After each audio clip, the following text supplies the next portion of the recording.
આપનું સ્વાગત છે। વડોદરાના વિવિધ ગુનાઓમાં સંડોવાયેલ 3 ઇસમોની પાસાધારા હેઠળ અટકાયત કરાઈ। વડોદરા શહેર વિસ્તારમાં બનતી ગુનાહિત પ્રવૃત્તિઓને રોકવા સારું પોલીસના ઉચ્ચ અધિકારીઓ દ્વારા જરૂરી સૂચન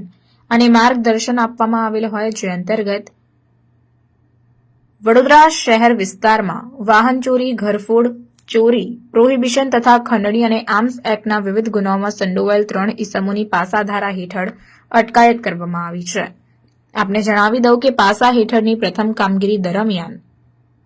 વિવિધ ગુનાઓમાં સંડોવાયેલ આરોપી તારાસિંહ કલ્લુસિંહ સરદારની અસામાજિક પ્રવૃત્તિ અંકુશમાં આવે તે સારું વડોદરા શહેરના પોલીસ કમિશનર નરસિમ્હા કોમરનાવ તરફથી સદર ઇસમનું પાસા વોરંટ ઇસ્યુ કરતા વડોદરા શહેરની પાણીગેટ પોલીસ સ્ટેશનની ટીમ દ્વારા પાસા વોરંટની બજવણી કરી પાસાધારા હેઠળ અટકાયતમાં લઈ પાલનપુર મધ્યસ્થ જેલ ખાતે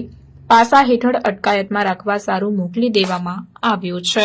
જ્યારે પાસા હેઠળની બીજી કામગીરી દરમિયાન વિવિધ ગુનાઓમાં સંડોવાયેલ આરોપી વિરલ વિક્રમભાઈ મિસ્ત્રી,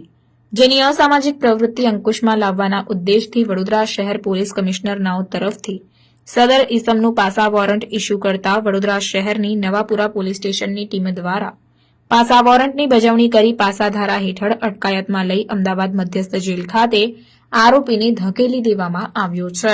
આપને જણાવી દઉં કે પાસા હેઠળની ત્રીજી કામગીરી દરમિયાન આરોપી પ્રહલાદ ઉર્ફે પીપી માંગીલાલ ધોળારામજી બિશ્નોઈની ગુનાહિત પ્રવૃત્તિને અંકુશમાં લાવવાના ઉદ્દેશથી વડોદરા શહેર પોલીસ કમિશનર નરસિમ્હા કોમરનાવ તરફથી સદર ઇસમનું પાસા વોરંટ ઇસ્યુ કરતા વડોદરા શહેર ડીસીબી પોલીસ સ્ટેશનની ટીમ દ્વારા પાસા વોરંટની બજવણી કરી પાસાધારા હેઠળ અટકાયતમાં લઈ અમદાવાદ મધ્યસ્થ જેલ ખાતે પાસા હેઠળ અટકાયતમાં રાખવા સારું આરોપીને મોકલી દેવામાં આવ્યો છે।